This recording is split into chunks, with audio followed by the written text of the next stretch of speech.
Narito ang kailangan laman ng isang go bag. Una, pagkaing hindi agad basta napapanis. Pinakapraktikal na ilagay sa go bag ang 1 litrong tubig, biskwit at dilata. Maaari itong dagdagan depende sa pangangailangan ng pamilya. Ikalawa, sa dapat na ilagay sa go bag ang first aid kit. Sakaling masugatan o magkasakit ang pamilya, mahalagang magkaroon ng first aid kit na naglalaman ng bandage, panlinis ng sugat tulad ng povidone iodine solution at mga gamot. Ikatlo, mahalagang isama sa survival bag ang tools.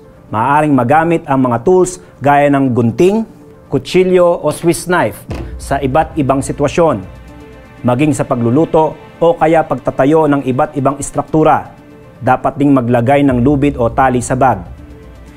Ikaapat na kailangang ilagay sa go bag ay ang hygiene kit.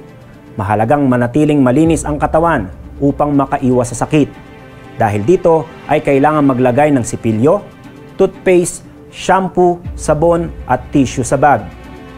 Ikalima, maglagay din sa bag ng pera, ID at importanteng dokumento.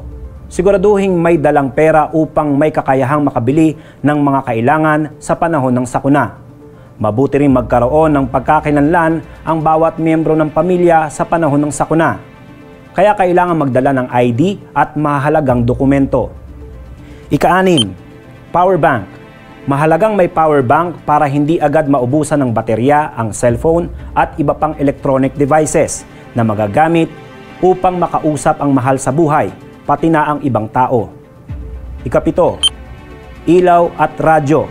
Posibleng mawalan ng kuryente sa panahon ng sakuna, kaya kailangan na maglagay ng flashlights at posporo sa go bag. Mainam din kung makakapagdala ng radyo dahil mahalagang may mapagkukuhanan tayo ng impormasyon sa panahon ng sakuna. Kapag naisalansan na ang mga gamit na ito sa go bag, ilagay ito sa lugar sa bahay kung saan madali itong makukuha ng sinumang miyembro ng pamilya. Tandaan, pagkaing hindi basta napapanis at tubig na malinis, first aid kit, tools, hygiene kit, pera, ID at importanteng dokumento, power bank, ilaw at radyo ang dapat laman ng inyong mga go bag.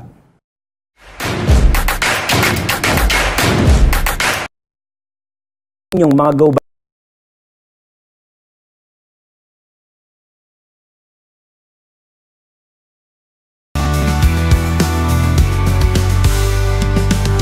Kababaihan at kalalakihan, nagkakaisa sa iisang natikan. Dignidad at puso ang aming sandata. Pag-ibig sa bayan, wagas na alaala. Kalag Forces, bantay ng lahi. Tapat sa Diyos, pamilya at bansay saksi. Hirap sa gulo, kailan may di susuko. Kalag Forces, magpakailanman buo.